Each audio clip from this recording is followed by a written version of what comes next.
vous, en votre âme et conscience, est-ce que c'était seulement aux familles de demander à ce qu'on pratique des autopsies sur le plan purement légal? Comme je ne suis pas spécialiste en matière de justice, je viens d'apprendre déjà, en dehors en plus de la famille, il y a les autorités judiciaires. Mais M. Yabi, vous n'êtes pas spécialiste, mais vous êtes régi par le code de déontologie médicale. Vous êtes médecin, vous exercez depuis combien d'années déjà? Depuis 1986, depuis 1987. Donc ça fait environ 35 ans que vous avez une pratique, vous avez de l'expérience. Donc vous savez que vous êtes régi par le code de déontologie médicale. Bien sûr, maître. Ça, je sais. Vous savez? Oui. Donc, est-ce qu'à un moment donné, vous avez demandé, lorsque les blessés sont arrivés, lorsqu'il y a eu des morts et que vous avez dit qu'il y avait une affluence à Donka, est-ce que vous avez demandé aux médecins d'exercer en toute conscience et d'appliquer le code de déontologie médicale? Ça, je leur ai dit d'exercer, de s'occuper des malades en toute conscience. En toute conscience? Oui. Mais vous avez parlé ici d'un gamin de 12 ans hier, oui, qui a perdu la vie. Oui. Et la disposition que moi je vous lis ici dit qu'on devrait protéger, les médecins devraient protéger certaines personnes en vertu de leur âge, de leur état de vulnérabilité. Oui. Ne serait-ce que ce garçon, l'exemple de ce garçon de 12 ans, oui, pourquoi vous n'avez pas dénoncé? Pourquoi vous n'avez pas exigé de ce médecin qu'il en informe les autorités judiciaires ou médicales? Bon, les autorités médicales l'enfant était déjà, le gamin était déjà hospitalisé. Donc les autorités médicales étaient informées. Est-ce que cet enfant, est-ce que le corps de cet enfant a été autopsié? Non. Pour quelle raison? Non, mais peut-être parce que nous n'avons pas demandé, peut-être que la famille aussi n'a pas demandé. Et vous estimez normal que un garçon de 12 ans ait perdu la vie dans ces conditions et que vous, première autorité de la santé de notre pays, que vous n'ayez pas demandé une autopsie? Je viens d'apprendre, je viens de comprendre maintenant, maître, que ce n'est pas normal. Ok, donc d'après votre réponse, je vous pose une question. Est-ce que l'État avait l'obligation de faire des autopsies? Bon, j'ai compris maintenant que l'État avait l'obligation d'en faire. Le président d'Addis à l'époque avait affirmé sur France 24 que 53 personnes étaient mortes par asphyxie ou bousculade et 4 par balle perdue. En vertu de quoi? Parce qu'il l'a dit en disant qu'il tient ces rapports-là et ces informations de son ministre de la Santé. Sur quoi il s'est appuyé pour déterminer la cause de ces décès-là? Ah, maître, là, franchement, je ne sais pas. Là, franchement, je ne sais pas. Puisque à l'heure où nous sommes, à moins qu'on ne fasse recours aux archives du ministère de la Santé, j'ai oublié les pourcentages et les nombres par pathologie, par pathologie, je veux dire. Le président d'alors a plusieurs fois martelé que, voilà, que 53 personnes mortes par bousculade et 4 personnes blessées par balle perdue.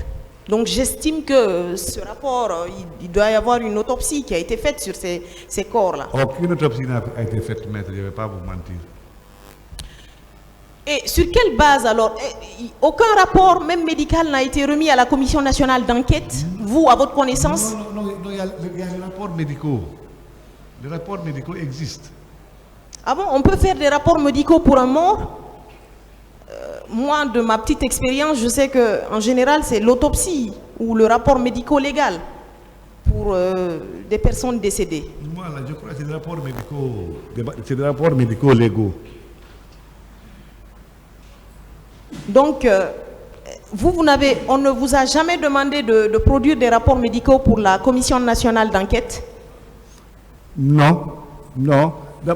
Maître, je n'ai pas rencontré les membres de la Commission nationale d'enquête, ni ceux de la Commission internationale d'enquête. D'accord. Je ne sais pas pourquoi, peut-être ils ont occulté mon service, parce que ce n'est pas le docteur Diaby qu'ils ont occulté. D'accord. Docteur, monsieur le ministre, vous êtes venu ce jour-là à Donka, c'était une situation d'urgence. Est-ce que vous avez eu des informations précises sur le mode d'acheminement des corps? Étaient-ce des militaires? Étaient-ce des ambulances? Ou étaient-ce des personnes qui sont venues déposer les corps à Donka? Non, mais, maître, je n'ai pas eu ces précisions. D'abord, je n'ai pas pris du temps à Donka. Je n'ai pas pris du temps à Donka parce qu'il était question d'aller chercher ces clés et le docteur Abdourahmane qui détient les clés. Donc il y avait cette urgence. Donc je n'ai pas retardé à Donka ce que je n'ai pas pu demander. Mais cela n'a jamais figuré dans les rapports que vous déteniez parce que vous avez plusieurs fois martelé ici que les techniciens travaillaient et qu'on vous remontait les informations à la seconde près. Vous n'avez jamais eu, ces informations n'ont pas filtré dans les rapports que vous receviez vu que vous ne pouviez pas être partout à la fois. Mais au moins vous pouviez avoir certaines informations. Oui, maître, mais les rapports que ces médecins fournissaient, c'était des rapports purement techniques, c'était sur le plan médical, pas sur le plan de la logistique. Mais vous savez, ça va au-delà du plan de la logistique. Parce que je crois qu'il y a même des véhicules civils qui en envoient des taxis. Oui, justement, ça va au-delà de ça. Je ne sais pas, je ne connais pas le fonctionnement des morgues ou des hôpitaux. Strictement, mais je sais que des personnes qui sont blessées dans certaines conditions, des personnes qui ont perdu la vie dans certaines conditions, des personnes ce jour-là qui ont été transportées par les forces de défense ou de sécurité dans cet état-là, alors que les forces de défense et de sécurité sont mises en cause, ça laisse des questions en suspens, Monsieur Diaby. Monsieur Diaby, vous avez dit ici que ce jour-là, c'était férié et que vous ne deviez pas vous mettre en tenue militaire. Qu'est-ce qui explique que vous soyez allé vous changer et revenir porter votre tenue? C'est parce que, pour moi, après avoir pris la clé et le docteur Abdourahmane, il fallait aller au camp et rendre compte. Mais ce jour-là, c'est le président ou le chef d'état-major lui-même qui avait demandé aux militaires de ne pas se mettre en tenue militaire, que c'était un jour férié. Oui, mais moi j'ai estimé pour aller voir le président, je devais me mettre en tenue militaire, purement personnel. Et donc c'était une violation aussi de la disposition ou des prescriptions qui avaient été faites par le président de la République. Oui, parce qu'il y a une circonstance qui est advenue, qui m'a forcé à violer peut-être les dispositions du chef d'état-major. C'est une circonstance qui n'était pas attendue de moi. Je vous remercie. Merci, maître. Je vous remercie, Monsieur le Président. Honorable assesseur, j'aurais peut-être une seule question à Monsieur Diaby, Monsieur le ministre. Je voudrais savoir, votre comité de crise, oui, vous avez déclaré ici que certains patients auraient été évacués à l'étranger. Quel était le critère de sélection? Le critère de sélection de ces évacuations, c'est au cas où on ne peut pas, soit techniquement on n'a pas les moyens de le faire ici, ou bien on n'a pas un spécialiste pour le faire ici, ou bien même si on a un spécialiste, on ne peut pas le faire ici parce qu'on n'a pas le matériel, là, on évacue. Vous avez évacué combien de patients? Si on peut évacuer. Vous avez évacué combien de patients? Un seul patient. Vous vous souvenez de son nom? Non, j'ai oublié son nom, maître. Est-ce que c'est lui qui était sorti dans le reportage quand le président Dadis est venu à l'hôpital? Ce n'est pas lui qui avait été évacué. Bon, je n'ai pas bonne souvenance, maître. Vous ne vous souvenez pas? En tout cas, oui, on l'a évacué au Maroc. Puisque la personne en réalité dont vous parlez n'a jamais été évacuée. Elle s'appelle, je vais vous donner son nom. Elle s'appelle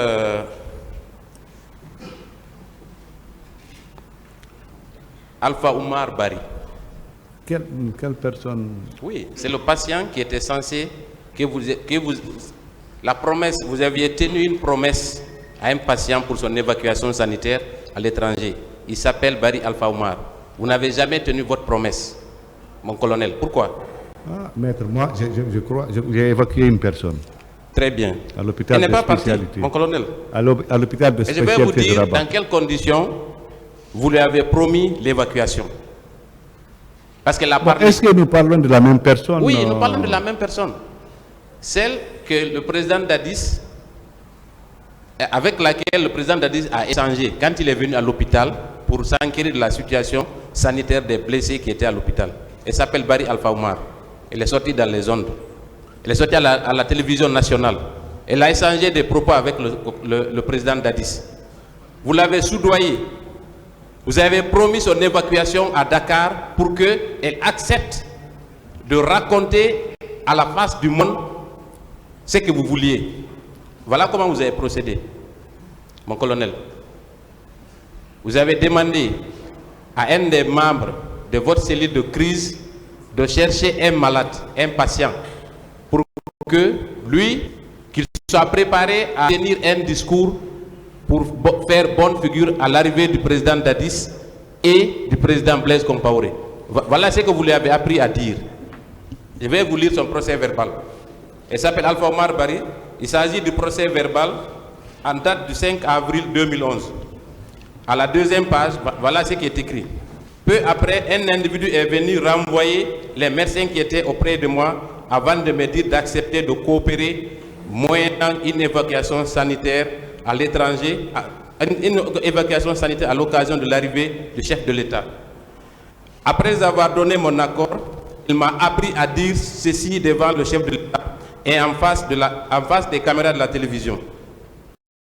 Vous lui avez appris un discours que je vais lire, entre guillemets. Le chef de l'État avait promis de ne pas tirer sur la population. Ce n'est pas lui qui l'a fait au stade. Les militaires et la population s'aiment. Chaque militaire vient d'une famille. Voilà le discours que vous avez appris à un patient qui devait répéter en présence du président Dadis, du président Blaise Compaoré et à la face du monde. La question maintenant. Non, monsieur le président, laissez-moi terminer, s'il vous plaît. C'est important ce détail. Oui, posez la question maintenant. Quand le chef de l'État est arrivé dans la journée, j'ai prononcé ces phrases précipitées face aux caméras de la télévision nationale. Dès après, le chef de l'État a coupé les caméras.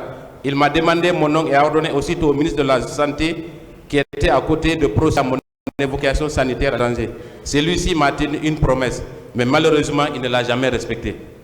Mon colonel, oui, maître. Après avoir eu tous les fonds, vous avez décaissé des fonds au nom des victimes pour leur prise en charge.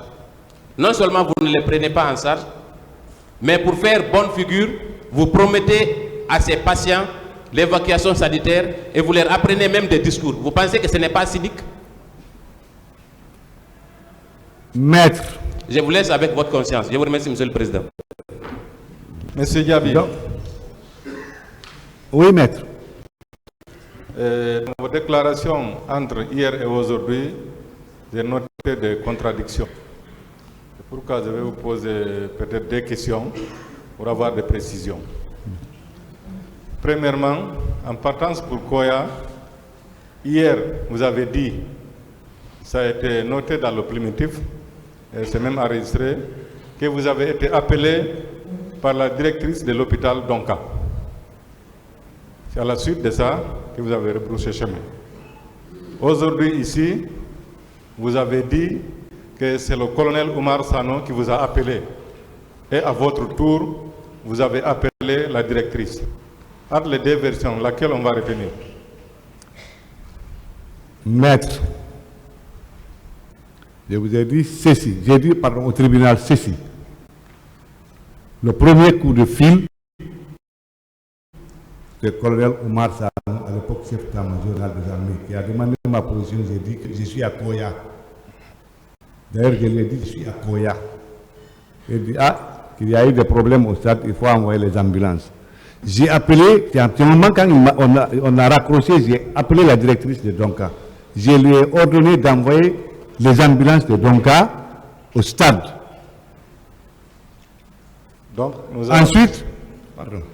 Ensuite, je partais toujours, parce que pour moi, c'était pas... Peut-être c'est un accident, un truc. Mais après, quelques minutes après, la directrice de Donka même m'a appelé. Elle m'a demandé ma position, je lui ai dit que je pars à Koya. Elle, je lui ai dit que je suis en partance pour Koya. Elle me dit, il y a eu beaucoup de problèmes, il y a eu des problèmes au stade, il y a beaucoup de blessés. De venir à Donka. C'est ce que j'ai dit au tribunal. Donc nous pouvons retenir que c'est le colonel Oumar Sano qui vous a appelé. Le premier. Le premier. Je suis d'accord. Tout est arrêté. Merci. La deuxième contradiction. De retour de Koya, vous êtes venu au camp Alpha Yaya. Oui. À partir du camp, vous êtes parti à l'hôpital Donka. Moi-même, je vous ai posé la question hier. Si vous n'avez pas eu de difficultés pour venir à Donka, vous avez dit que la circulation, vous étiez ministre, donc il n'y avait pas de problème. Presque au même moment, vous êtes parti à Nongotadi pour prendre la clé de la pharmacie centrale. Vous avez dit que par rapport à ça, la situation était explosive. Vous êtes parti difficilement. Est-ce que vous ne trouvez pas une contradiction entre les deux? Maître, moi, ce que j'ai dit au tribunal, je reprends. J'ai repris ça, je crois, 3 ou 4 fois. Mais comme je suis tenu obligé de reprendre, sinon, voici mon itinéraire. Quand Samori, Koya, mais je ne suis pas arrivé à Koya. J'ai rebroussé chemin. Je suis rentré au camp Alpha Yaya, Diallo. J'ai pris mes gardes-corps. Nous sommes venus à Donka. À Donka, j'ai pris Dr Sié Kondé, à l'époque directeur national des établissements hospitaliers. Ils nous sont partis au camp Samori. Je me suis changé. Du camp Samori, nous sommes partis à Nongo, Tadi. On a pris Dr Abdourahman. Nous sommes revenus jusqu'au camp Alpha Yaya, jusqu'à la hauteur du camp Alpha Yaya. Moi, j'ai laissé le véhicule continuer avec Dr Sié Kondé et Dr Abdourahman. Moi, je suis descendu là-bas au camp Alpha Yaya, je suis rentré pour rendre compte au président Dadis. Après avoir rendu compte au président Dadis, je suis plus revenu à Donka, je suis parti directement au ministère de la Santé. Et la nuit, vers 20h, j'ai quitté le ministère de la Santé, j'ai rejoint Alpha Yaya. C'est ce que j'ai dit, à résumer. Je suis d'accord. Vous avez fait à peu près combien de temps lorsque vous êtes arrivé à Donka avant de partir à Nongotadi? Là, franchement, je ne vais pas chronométrer. Vraiment. Okay. Et puis j'étais complètement confus avec ce que j'ai vu. Je suis d'accord avec ce que vous avez expliqué. Le problème, c'est que vous avez dit qu'en venant à Donka, la circulation était libre, il n'y a pas de problème. Et qu'en allant à Nongotadi, la situation était explosive. Vous êtes parti difficilement. C'est ce que j'ai noté comme contradiction. Vous ne trouvez pas? Non, il n'y a pas. Moi, je ne trouve pas une contradiction. D'abord, en partant à Nongotadi, nous avons évité la route de Prince. Mais il y a un point où on ne pouvait pas éviter la route de Prince parce qu'il faut traverser la route de Prince. Mais passer par l'autoroute qui était plus fluide, comment on appelle ça, la tannerie, rond-point Cosa. Et c'est là où il y avait des échauffourées, c'est là-bas où il y avait des problèmes. Mais quand même, nous sommes débrouillés, on a continué et puis on est parti à Nongotadi. D'accord, dernière question. Est-ce que vous êtes prêt à vous confronter avec certains médecins qui vous auraient déclaré que si c'est comme ça, il faut nous tuer tous? Oui. Oui, maître. D'accord. Merci, Monsieur le Président.